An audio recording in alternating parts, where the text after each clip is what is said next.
9 सितंबर की संध्या का इंतजार कर रहे थे धनखड़ साहब।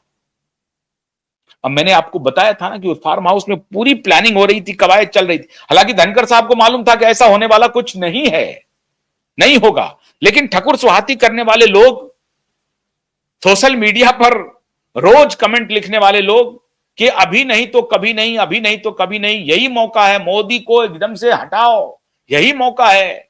जैसे ही 25, अरे छोड़ो, 100 सांसद का सीट वोट से आगे है, छोड़ो 100 सांसद पर दिमाग मत लगाओ, 25-30 पर लगा दो, 25-30 क्रॉस वोटिंग करवा लो, उसके बाद माहौल बना देंगे देश में कि मोदी ने विश्वास खो दिया है, अमित शाह ने विश्वास खो दिया है और मोदी सरकार के ऊपर विश्वास खत्म हो गया और बीजेपी को 240 आ गया था। अब उसमें से 25 माइनस कर लीजिए तो 200 के आसपास, 220 के आसपास पहुंच गया है, 215 के आसपास बीजेपी पहुंच गई। या बीजेपी अल्पमत में है, एनडीए अल्पमत में है, इस सरकार को जाना चाहिए और माहौल फिर रोहतक की रैली हो जाएगी, पश्चिमी उत्तर प्रदेश की रैली हो जाएगी।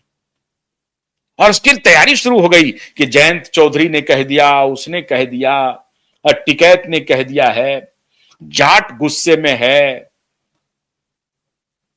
मलिक साहब की बेटी जो है उन्होंने कमान थाम लिया है। ये सारा षड्यंत्र चलना शुरू हो गया,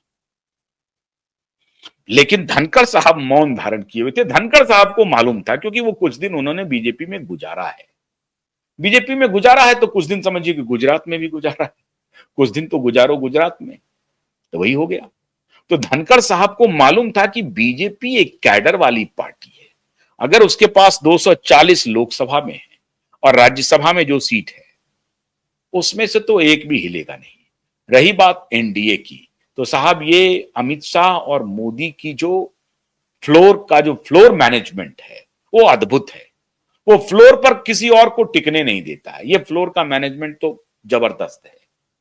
और वही हुआ मित्रों, अमित शाह ने और मोदी ने 10-10 सांसदों के पीछे एक सांसद को लगाया और कहा कि इन 10 सांसदों को अपने घर पे चाय पिलाना है, नाश्ता कराना है, खाना खिलाना है, उनको वोट करवाना है, वोट करवा करके गाड़ी की व्यवस्था करनी है, फिर नाश्ता चाय करा करके उनको सी ऑफ करना है। ऐसे होता है फ्लोर मैनेजमेंट। इनका कुछ अता पता ही नहीं है। एक दिन आए, डिनर हो गया और उसके बाद राहुल गांधी मलेशिया में, ये वहां, मतलब अजब तरह की बात। राहुल गांधी मलेशिया में, वहां से आए तो आकर के गुपचुप वोटिंग दे दिए, कोई फ्लोर मैनेजमेंट नहीं, कोई तैयारी नहीं, बस यही कि सोशल मीडिया पर माहौल बना दो कि 9 सितंबर को मोदी की सरकार गई, 10 सितंबर को मोदी इस्तीफा दे देगा। मतलब सोशल मीडिया के कैंपेन पर अगर आप चलते तो 10 सितंबर को मोदी इस्तीफा दे दिए होते, कल उनका इस्तीफा हो गया होता। ये पूरी प्लानिंग चल गई, सब हो गया। धनखड़ को लेकिन मालूम था, धनखड़ जी को मालूम था कि ऐसा कुछ भी नहीं होगा, लेकिन धनखड़ जी को यह शंका नहीं थी कि यह मामला 452 हो जाएगा। शंका थी, एक आध दो आगे जाता, 424 से 430 तक पहुंच जाता, लेकिन यह मामला 452 चला जाएगा। जो लोग इनको संतुष्ट कर रहे थे कि 25-30 उनका आंकड़ा कम होगा, 424 से आंकड़ा घट के आ जाएगा 415 के ऊपर, क्रॉस वोटिंग होगी, हमारे फेवर में होगी, और हमारा आंकड़ा 323 का है तो ये 323 का आंकड़ा चला जाएगा 350 के ऊपर।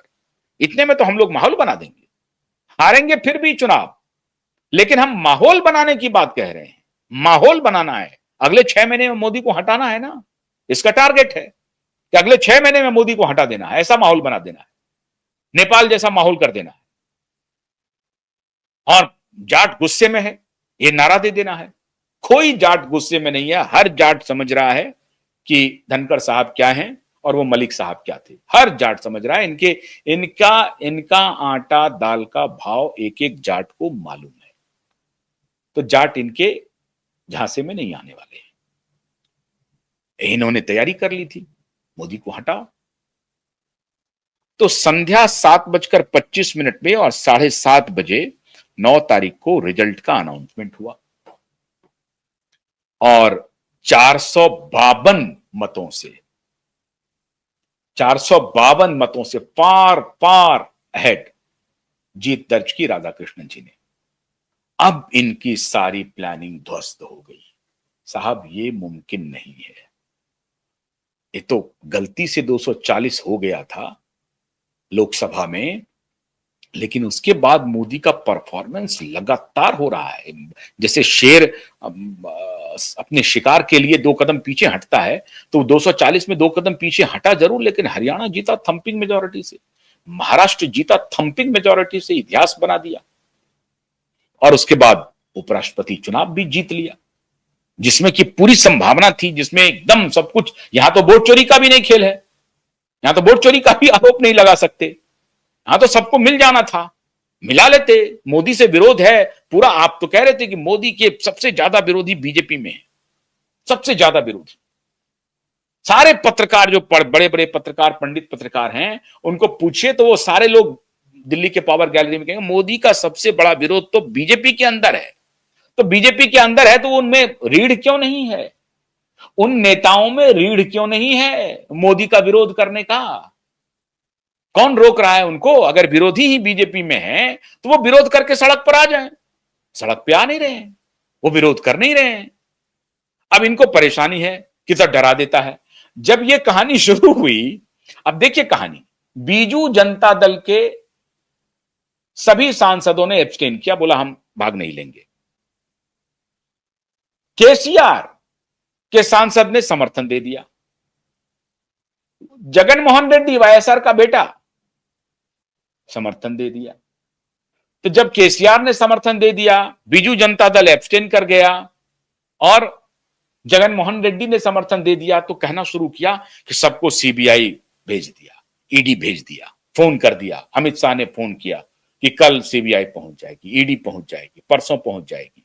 क्या चाहते हो तुम, समर्थन दोगे या ईडी को झेलोगे? इस डर से हो गया। ये सोशल मीडिया पे चलना शुरू हो गया। हंसी तो आपको तब आएगी मित्रों, जब एक फोटोग्राफ जरा निकालिए नितिन गडकरी और खड़गे साहब का, जरा वो दिखाई दीजिए। विचार आ गया तो उसको दिखाना बहुत जरूरी है। वोटिंग के दौरान नितिन गडकरी और खड़गे साहब हाथ पकड़ के चल रहे थे साथ में। अरे भाई, वो राष्ट्रीय अध्यक्ष हैं एक पार्टी के, ये कैबिनेट मिनिस्टर हैं, दोनों वहां पहुंचे हैं, हाथ पकड़ लिया। सोशल मीडिया पे इस मुलाकात को, इस हाथ पकड़ने को कह दिया कि गडकरी और खड़गे ने हाथ मिला लिया मोदी के खिलाफ। मैंने इतनी बेजा, इस लो लेवल पे आकर के इस तरह का वो आकलन करते हैं, इस तरह का वो कि मजाक बनाते हैं अपने एनालिसिस का, पॉलिटिकल एनालिसिस का, पॉलिटिकल विजडम का, कुछ भी चला दो। अरे भाई, गडकरी इस जन्म में मोदी के खिलाफ, आप कितना भी कह दें कि गडकरी मोदी के खिलाफ है, मोदी गडकरी के खिलाफ है, कह दें, आप कहते रहें, कभी गडकरी, कभी इस जन्म की बात तो छोड़ दीजिए, वो अपनी पार्टी से दगाबाजी नहीं कर सकते। मतभेद, मतांतर होते हैं। क्या मतांतर है भाई? वो लगातार 11 वर्ष से कैबिनेट मिनिस्टर हैं, लगातार। पहले अभी शुरू कैंपेन चलाया था लास्ट चुनाव में 2024 में, गडकरी को टिकट नहीं मिलेगा, गडकरी को पार्लियामेंट्री कमेटी से बाहर किया, सीसीएस से बाहर किया। तो ठीक है, मत भिन्नता है,